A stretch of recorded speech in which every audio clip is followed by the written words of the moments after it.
Yeah.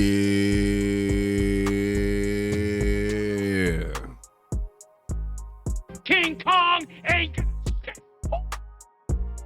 What's the word? What's going on with everybody? I'm getting the instant ready. Making sure the ambiance is ready. I know how I be. Welcome to Kush Equilibrium. I am your always smoking host. Oops, great. We getting back on track with these episodes, man. Before I get to doing too much, let me make sure my audio is straight. But what's good with everybody? I'm hoping everybody having a good start to their day. It's 2:30 Eastern time right now.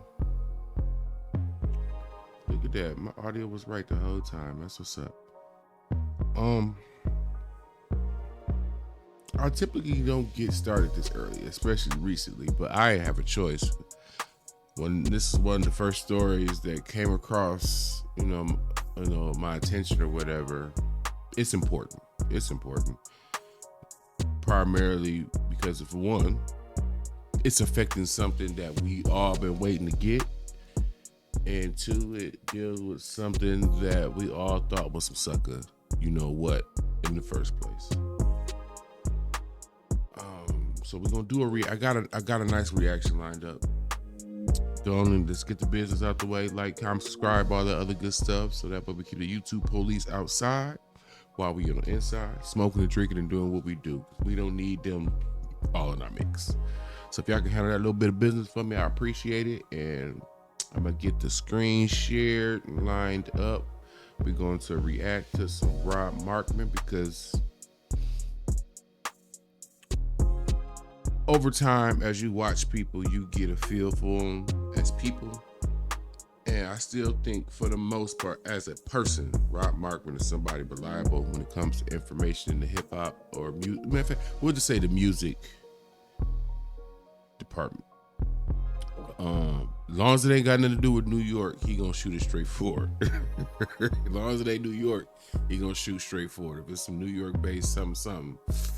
I'm a little fickly on it, but let's get this together. Real quick. Get that together for y'all. Bam, right there. Hopefully I got that. I'm trying to figure these levels out so that way I don't have music blaring in your ear while we reacting or looking at something. So we're gonna let that rock right there. What's this? The 3-minute, 30-minute mark. I know if y'all say if it's too loud or too much going on with it, I know what's up. And I'll start adjusting accordingly in the future. But let me throw these ears on real quick. I'm not smoking today. Well, not smoking on this episode. I'm using the pen primarily because I was in a rush. Because I'm already kind of behind with this information. But it's too important for me not to mention it, not to do a reaction to it. So I'm going to do one anyway. It's out there. But I want to make sure, as a show that kind of occupies the hip hop space, it will be I think it'd be channel suicide not to cover the important moments that matter. Only focus on the stuff that you want to. This is something that I feel like matters, and more of this could start to happen in the future. So let's dive into this. This is, like I said, Markman. Specifically talking about the clips and the Kendrick feature that we have all been waiting to get our hands on, to put an ear to. That combination, we all kind of assumed this is gonna be fire, but we were in danger. I didn't know. I'm sure you didn't know. We were in danger of not getting it at all. So I'm gonna let Rob talk and do what he do. It's not gonna be a lot of stopping and pausing or whatever, because I really want to get the information out there. We're gonna really chop it up about it afterwards. But at most once or twice I might pause, but it's not gonna be a lot of breaking this up. So If you smoke it, light it up. If you drink it, pour it up. Let's get to this business. Hey, yo, what up? Welcome back. This is not a podcast. It's just my thoughts with Rob Markman, all right? Now, on Friday, we talked about it, man. We got the first song from the Clips from their upcoming album that God sorted out. The song was called Ace Trumpets. Talked about it here on Friday. I mean, just a dope song, just an immaculate return for a group that's been gone for 16 years. Obviously, Push has remained solo. Malice went to do his own thing, but the group is now back. The brothers are now back. The album drops July 11th. So today, the rollout begins, right? So today, Pusha and Malice, or not today, but they had previously sat with Fraser Tharp. Shout out to Fraser, man, amazing journalist. They sat with him for GQ, and today the article published, right? And they talked about the new album. They talked about how it all came together, and they talked about putting it out through Rock Nation. We all saw the picture of them standing in front of the paper plane, signifying that they were now affiliated with Rock Nation. And they talked about one song in particular called Chains and Whips, which features Kendrick Lamar. Just real quick. I feel like we probably gonna get a little bit of chatter about them joining Rock Nation because there's a lot of people who feel one way or another about Jay-Z. So I just want to throw that out there real quick. If you got an opinion on it, go and throw it in the comments. But I definitely feel like in the future we gonna get some hemming and hawing about them joining Rock Nation because there's a lot of, even before that weird little lawsuit thing happened with Jay-Z that ultimately went nowhere, a lot of people feel negatively about Jay-Z from a music standpoint, all the way up to the performances he picked. There's still some people feel some type of way about Lil Wayne not doing the Super Bowl, so forth and so on. So that's just a little bug to keep in mind. The internet had been speculating about this song and this feature for a while. We heard a version of the song a couple of years ago during a Louis Vuitton fashion show. Full disclosure. And, I was guarding what I said in my last video, but full disclosure, I've heard the entire album. But under the circumstances that I heard it, I just didn't feel comfortable talking about unreleased portions of the album. So I knew about the Kendrick feature. I heard the Kendrick feature, and I figured, well, let it play out. Let the Clips roll out their album how they wish, you know what I'm saying? And then let the fans have their moment. I wasn't looking to break a news story or do anything like that. I believe in the circumstances of which the album was played for me, it wasn't my place to do it. And it still isn't. But in this GQ article, they talk about it openly. So now it's public knowledge. And we learned something that we didn't know. I learned something that I didn't know reading this article. So originally,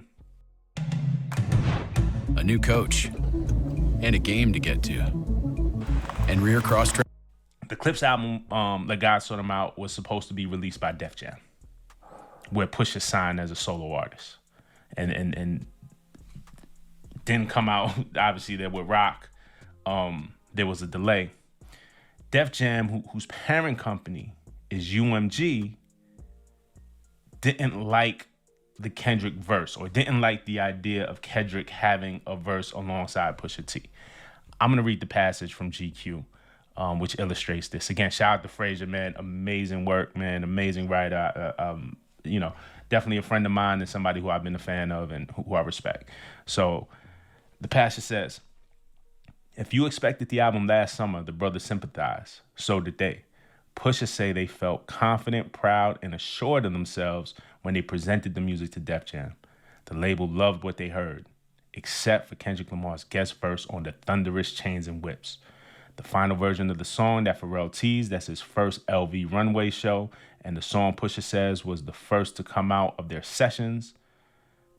Don't be fooled by Pusha's interviews appealing for one last guest verse, and the Twitter jokes that he went to a GNX tour date to physically walk Kendrick into the nearest studio. K-Dot's verse homework has been turned in for a while now. So you saw on the internet when Pusha pulled up to Boston, I think it was Gillette Stadium, and they was like, oh man, he's going to get that Kendrick verse. The Kendrick verse had been in place, and that I knew. I knew the Kendrick verse had been in place for a long time. And this is my last pause, and then I'm gonna let it ride out for a good little minute. So I guess I gotta start off by saying I feel a little bit like an idiot, but I'm not alone. Because there's a lot of us in the reactor space that were speculating. We saw Kendrick stopping at the studio in New York and whatnot, and then trying to look for breadcrumbs between the little, how much spaces was between each show and when he could possibly have time to pop into a studio, really get a real good session in or two or whatever. So clearly we all been playing for a fool a little bit on that, but again, if a person thirsty enough, they'll drink the sand. So it is what it is. But it's cool to get that little reminder that music isn't made overnight. And I think some of us think like, hey, you should better get this done in a couple days, couple weeks, whatever. To hear, this has been an ongoing thing for some time now. It's just something that I think we should remind ourselves of from time to time, that this is really art. It's not something that somebody just wakes out of bed, pops in the studio.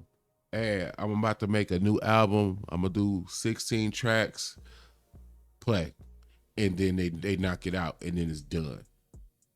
This stuff takes time. It's a big investment because all the time you take in to make this new album is not generating any money until it gets out to the people. So you really, when you work on a project, it seems like you got to make it a labor of love, and hope it pays off on the back end. So it's a unique. I like unique perspectives and learning different stuff, and to hear, because Clip's been idle for a little while now, and to hear how it took time for them to get back together, and because everybody, they both did their own little thing with no animosity, no mess like that. And now they back together in the process and work they went through to get this project to us. And we about to learn about some of the problems that they had getting this to us. So shout out to the Clips, man, for keeping their head down, pushing forward through the ups and downs of getting this to us, because we all been begging for dope music that we can feel. If y'all know me, you know this channel, I'm big in feeling. If you should feel the music you listen to. If you don't feel the music you listen to, stop listening to it. It's wasting your time. And you giving that music spins that you don't even mean to give it. But let's let him finish cooking. So here's the next paragraph. But after a summer of beef between their two biggest artists that resulted in the still ongoing lawsuit from Drake, Def Jam's parent company, UMG, blanched at the antagonistic optics of two of Drake's biggest enemies linking on wax. First of all, again, shout out to Frazier. I told you, right? Amazing writer. Antagonistic optics. You know what I'm saying? Just as a writer, like, son got bars just in the way he writes articles. But blanched at the antagonistic optics of two of Drake's biggest enemies linking on wax. Pusha calls their apprehension stupid, primarily because none of the bars in Kendrick's otherwise excellent verse could really be perceived as a shot or even a subliminal. It does, however, contain the stellar line, "Therapy taught me how to open up. It also showed me I don't give a fuck." All right, we're going to go into another passage. Since 1911, Challenge has endeavored to make butter exponentially better. And today, Pusha can barely contain his disgust recounting how the stalemate with Def Jam played out. This is Pusha's quote. "They wanted me to ask Kendrick to censor his verse, which of course I was never doing," he explains. "And then they wanted me to take the record off. And so after a month of not doing it, Steve Gawley, the lawyer over there, was like, well, we'll just drop the clips. But that can't work because I'm still there solo. But if you let us all go, ... Sure enough, Def Jam eventually agreed to release clips and drop Pusha as a solo artist, freeing the duo up to shop for a new home with a finished Clips album and plenty more music in their pockets. Ultimately, Pusha says the endeavor was gratifying. It felt good to even see how other labels were buying for the project. Now, as they teased last week, with the picture in front of the label's plain insignia, they ended up at Jay-Z's Rock Nation, where they feel fully supported and energized. I think that synergy, just in a rap sense, is going to speak volumes, Pusha says, of the partnership. And that's the end of the passage, man. Again, shout out to Frazier. This is kind of nuts. You know what I'm saying? To me, and we've been talking about this. This is what I have been alluding to. This is what many have been alluding to with this lawsuit. This is the danger of the Drake UMG lawsuit. You know what I'm saying? It could potentially change how business is done. Look, we already have one example of how it changed how business is done. More importantly, changing how business is done, because, you know, I also think the business needs to be revolutionized maybe in other ways than this. But more importantly than that, changes how the art is released. Changes how the art is released. Labels are now, UMG is now scared. And let me be clear, this is 100% on UMG being unwilling to stand behind their artists and their expression. UMG is in the wrong here for not being willing to stand up for their artists and their expression. But as a culture, at least me, like, I don't expect much from UNG in the terms of culture anyway. When it comes between maybe affecting their bottom line versus true artistic expression, I expect a company like UMG to protect their bottom line, right? That was Rob Markman.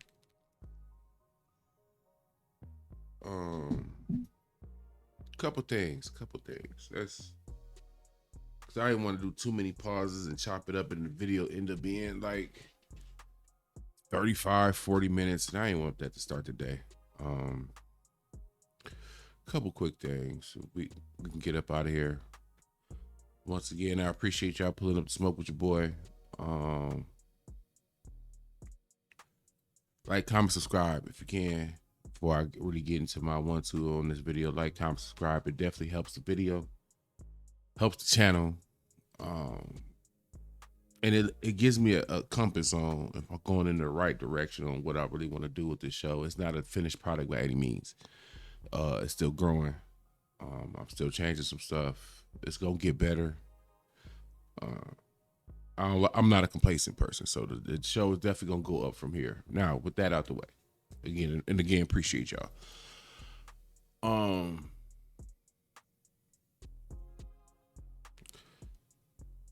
He said this is UMG's fault.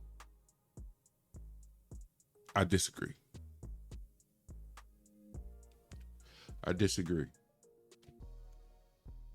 This is Drake's fault.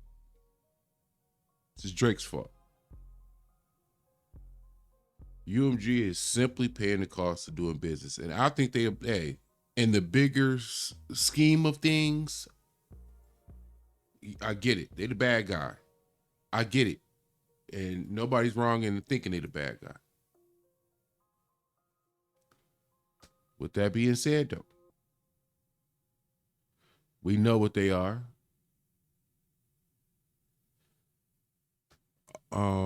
So we shouldn't expect anything else from them than this reaction regardless.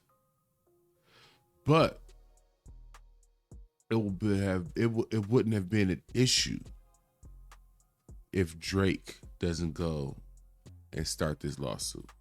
Because at the end of the day, what do we always say? It's about the money. It's about the money. So, an album with that type of feature, and who knows who else and what else is on that album, with the potential to really make some noise, do some damage, you don't think they want that ultimately? That's money.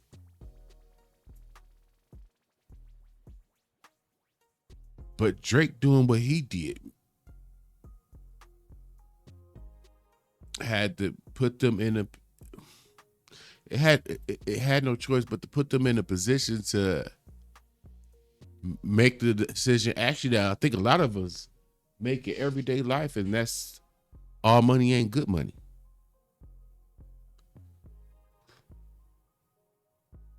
Let's use a word that's already getting overused: the boogeyman, the big bad boogeyman company, the UMG, bigger than everything, right? They, for the first time, are deciding all money ain't good money. A choice you, me, and everybody else that made a couple times in our life. They ain't never had to do it. They always been able to have a stance of all money is good money. Because they wanted it all.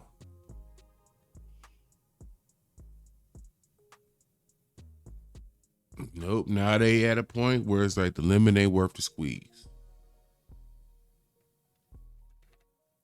So let's start by thanking Drake for that.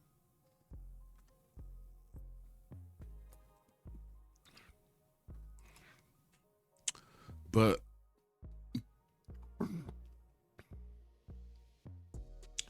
I mean, this might ultimately turn out to be the best thing for Clips, though, in my opinion. I think a little higher of Rock Nation than some. I mean, not too much higher. Let me be clear, not too much higher. But I could see how there is more creative freedom over there. I mean, my dream scenario, right? Dream scenario, I'm being clear. I know this wasn't reality. But when I'm sitting here with y'all, listening to tell the story, right? It just popped in my head like, man, that Clips under PG Lang would have been fire.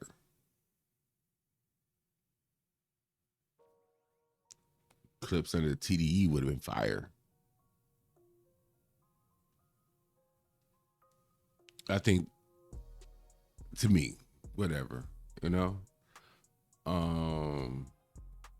I guess that would have been more of a bullyish scenario, but you know, a man can't dream. A man can't dream like that.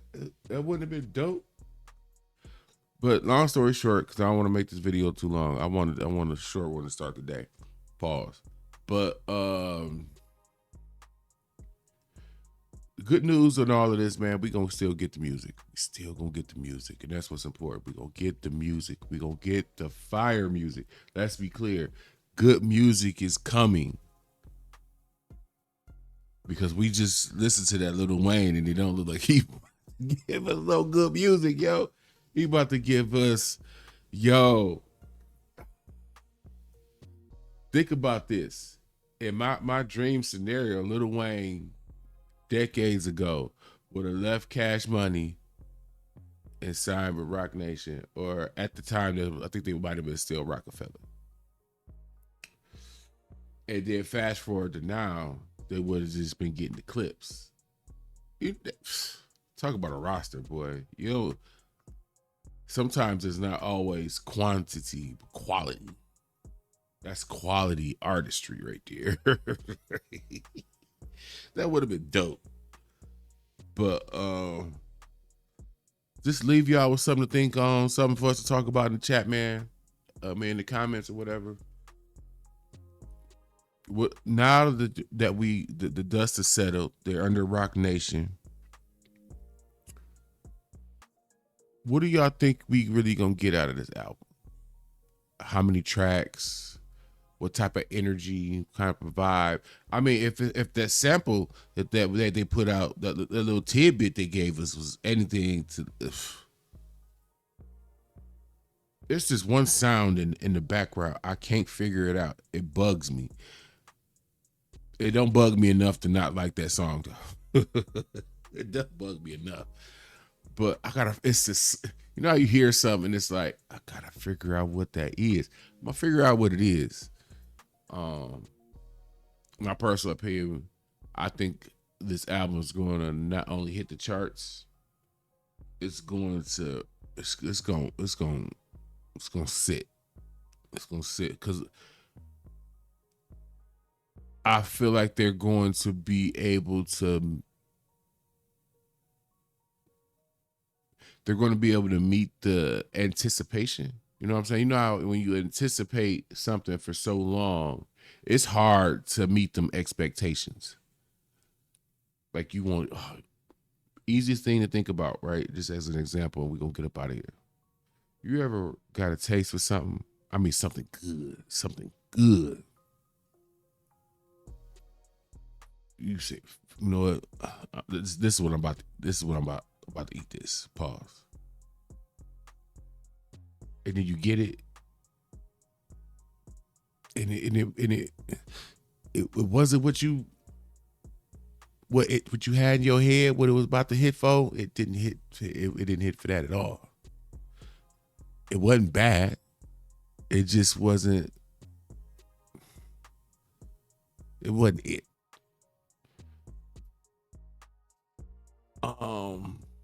That's my biggest fear is that I'm sitting here and I've been anticipating and waiting and you watch the interviews so you know it's coming. So your anticipation builds up more and you like it's coming any week, any day, any week is, and that's my own. I do still have that small fear that it might be that. But I'm thinking it's gonna be fire. I'm thinking it's gonna be fire.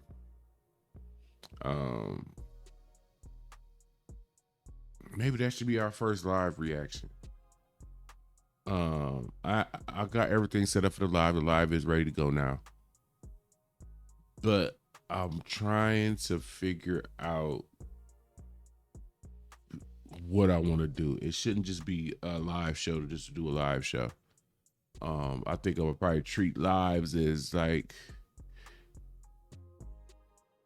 big enough news to where it's not enough time for me to sit and record it and get it out. It needs to get out immediately. Or I think I want to do the for sure either the late night Friday or the late night Saturday show live. Whichever show it is, I end up actually drinking with y'all for the night. We're gonna sit here and smoke and drink and really talk our ish, man, without having to go through messages and whatnot. But that's it. That's all I got right now, man. That's all I got right now. But I wanted to get this to y'all. So Oops are great. This is Kush Equilibrium. I appreciate y'all taking the time to roll up and smoke your good herbals with me. And I'm gonna make sure the next episode, because I only use the pen this show, I'm gonna make sure I roll up and smoke my herbals with y'all. Let me get this chopped up and get it to you. I appreciate you.